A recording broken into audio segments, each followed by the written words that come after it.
Welcome to Six Count.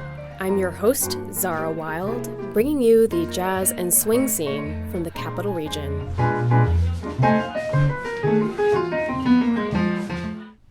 He'll be back, man, for sure. Man, he's beautiful. He's a wonderful musician. And my old buddy from, 30 years ago or something like that, dude. Rich Syracuse on the bass.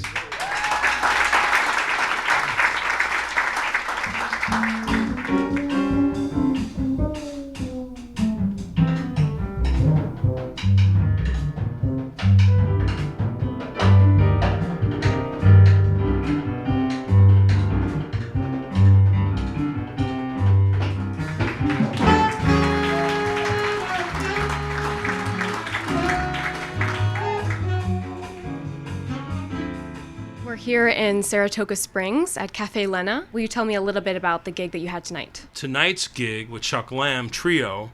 Chuck is a dear old friend of ours. I've known Chuck for 30 years plus, and he recently moved back to the Saratoga area, and being such a heavyweight that he is, he was able to organize this wonderful series that he does, and he brings in special guests once a month. I'm able to get up here and do it like once or twice a year. With as busy as I am, but it's always fun to get up here and do it. And I had a chance to work with these two wonderful musicians that joined us tonight, so that was fun, a lot of fun. All right, so will you share a little bit about how you got started in the Capital Region? I know that now you're more in the Hudson Valley, is that correct? Well, when I moved out of New York in 1986, I bought a place up in Woodstock, New York, and I knew nothing about the upstate New York scene at all. I mean, I was a New York City musician. Started my career in New York City at the age of 13. Wow. So I really didn't know that anything was happening up here. And when I first moved up, I met like a whole wonderful cadre of Hudson Valley musicians like Mike D'Amico and Vinnie Martucci and Mark Juba. Jeff Siegel as well? Jeff Siegel, of course. Peter O'Brien. These were to go on to become my dearest friends. Known them a long time now that I've been living up here since '86. Kind of word got out that there was a new bass player in the area. That's when I started to meet these wonderful musicians up here in the Albany area. I was hired by Nick Brignola, the monumental, fantastic, genius saxophone player who died way too young, and I had the honor and privilege to play bass in his group. The quartet was made up of a number of different people. First it was Mike Holliber on piano and David Clarko on drums, and then Jack Fragomeni would play guitar with Dave Clarko on drums, and Chuck DeLoya would play guitar with Dave Clarko on drums. And then, of course, I met people like Hal Miller, and he put together these fantastic groups. So there was a point in my life when I first moved up to the area where I was playing at a local jazz club called Justin's every weekend with different people. Where is Justin's? Justin's was on Lark Street. I don't know what it's called now, but it had jazz Friday and Saturdays. And when I first moved up here, I would play one weekend with Hal Miller's group, next weekend with Nick Brignola's group, another weekend with somebody else. It was really amazing. I couldn't believe what I had stumbled on. I would just have these long stretches of 20, 30 days in a row, one day off, 2 days off, another 20, 30 days in a row of just solid work, playing with all kinds of people, even people like Tony DiPaolo, one of the great guitar players down in the Hudson Valley. I teamed up with him. A couple of different people, and then of course I met Lee Shaw in 1992, and I started a 23-year partnership with Lee Shaw. We had played duo gigs, just her and I, and then we hired Mike D'Amico to play guitar.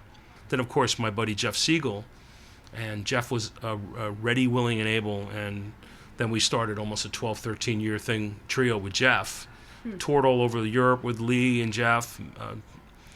I think we put out almost a dozen records, and this is when Lee was in her 80s, so it was really quite amazing. Lee had a large impact on me as a musician. I was coming out of New York City from the 70s and early 80s, which everything was pretty aggressive and very angular and modern. And in terms of the music scene. In terms of the music itself.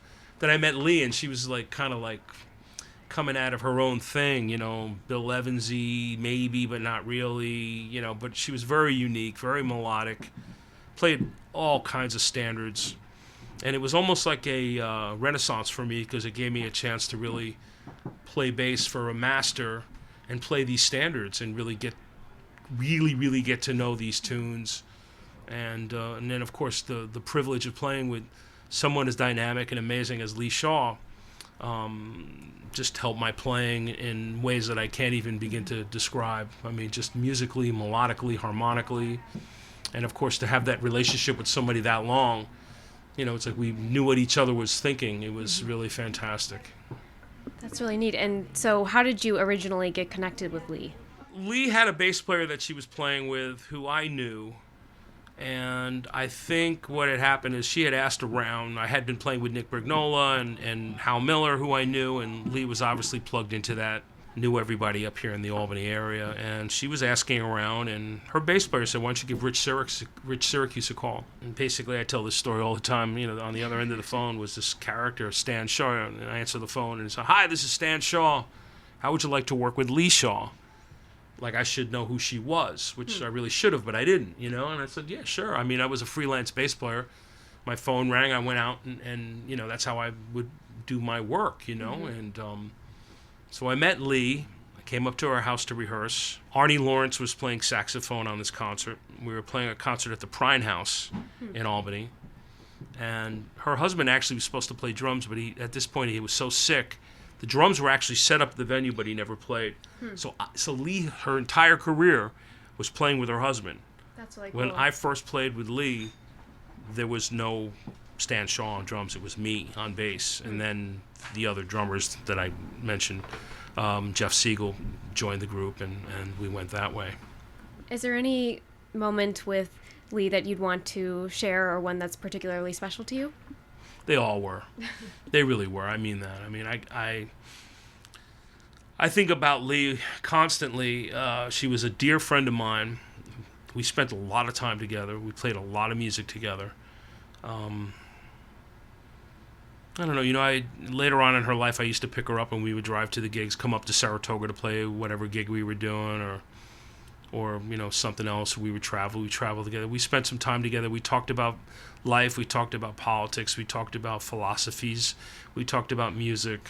We talked about art and literature. She was a brilliant woman. She was a dear friend, and she's missed. She really is. Yeah. And she was from Albany or Saratoga? No, she was actually from Oklahoma. Oh, wow. Yeah, she's actually in the Oklahoma Jazz Hall of Fame. If you look that up, you'll see there's a lot of very, very famous jazz musicians that are part of that. She grew up in Oklahoma and went to Chicago. There's a wonderful movie that was made by a filmmaker named Susan Robbins called Lee's 88 Keys. It's a full-length movie about Lee Shaw that was made just prior to her passing away. So Lee actually got a chance to see it made and saw the movie. But if you're interested in Lee Shaw's story, that's a great movie to check out. And I'm interviewed in it. Jeff is. A number of people are that knew Lee. And you can get a really interesting idea of how this woman lived her life. And she was one of the great women in jazz, and some people might not have heard of her. She might not have been a household name, what have you, but who is really, you know what I'm saying? It's in a lot of ways we're selfish. We do this music for ourselves, really, and if people like what we do, then they know who we are. You know what I mean? And I imagine watching a movie about yourself must be a strange experience. Did you get any of her impressions or what she thought about it? I think she was just touched that somebody was interested in her life, and very humble woman, very simple person. I think she was proud of the movie. Susan Robbins did a wonderful job putting the movie together. Pete Levin, before Lee died, transcribed a bunch of Lee's original music, and even wrote a beautiful song in honor of Lee. Okay. And a number of musicians like Pete Levin, a lot of different pianists have been touched deeply by Lee. With the great John Medeski, who's a wonderful musician, fantastic pianist. He got a chance to study with Lee when he was in his early teens in Florida, when Lee was living down in Florida. And it's in talking about Lee Shaw, it's just she spread a really wide net, and I'm happy that somebody made a movie about her, and I'm happy that there's a lot of records still out there and YouTube videos that you can check out if you're interested in that. We'll be right back with Six Count. I'm your host, Xara Wilde. Stay with us.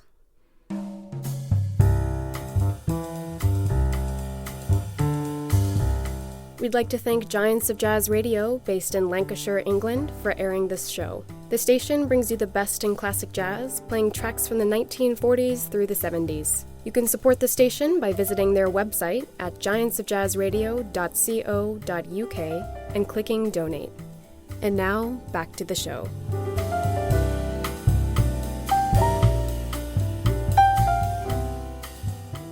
Speaking of what you're up to now, can you share a little bit about what life looks like and what else is on the plate for you right now?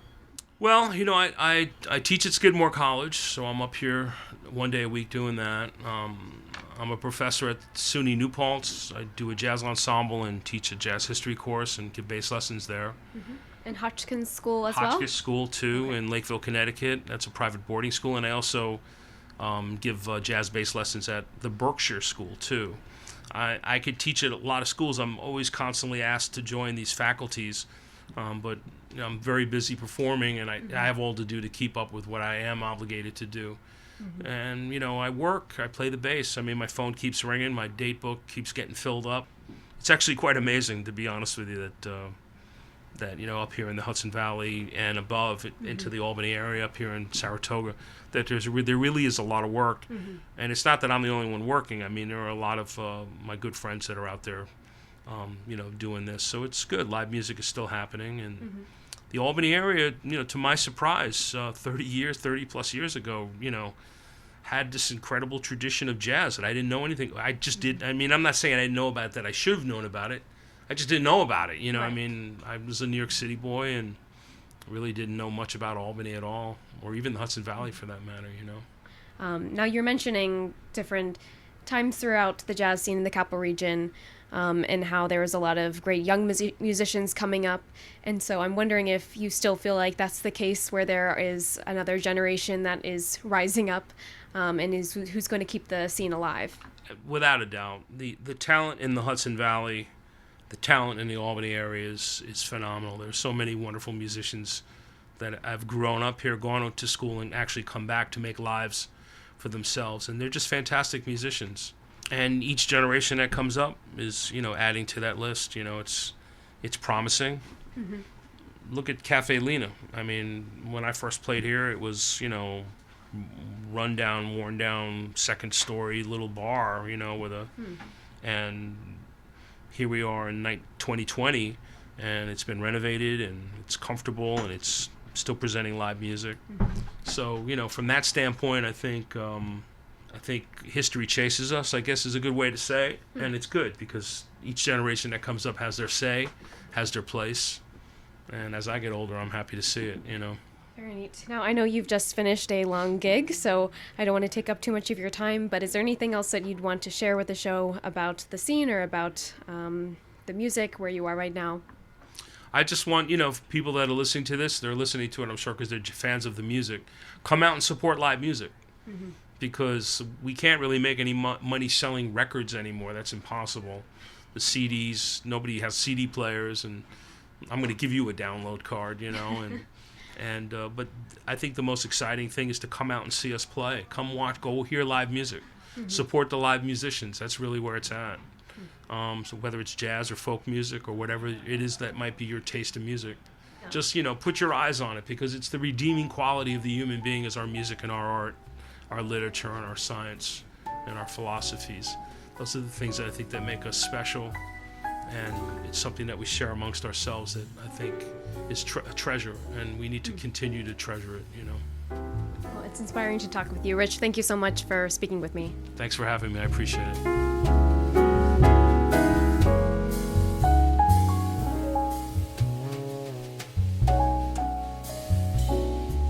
Thank you for listening to Six Count. I'm your host, Xara Wilde, and that was Rich Syracuse. This show is listener-supported. If you're interested in contributing to the project, you can find the link to our donations page on our website at sixcount.simplecast.com. Your support is greatly appreciated. You can let me know what you thought of the episode or who I should speak to next by emailing me. I'm at sixcountpodcast@gmail.com, or you can find me on Twitter at sixcountpodcast.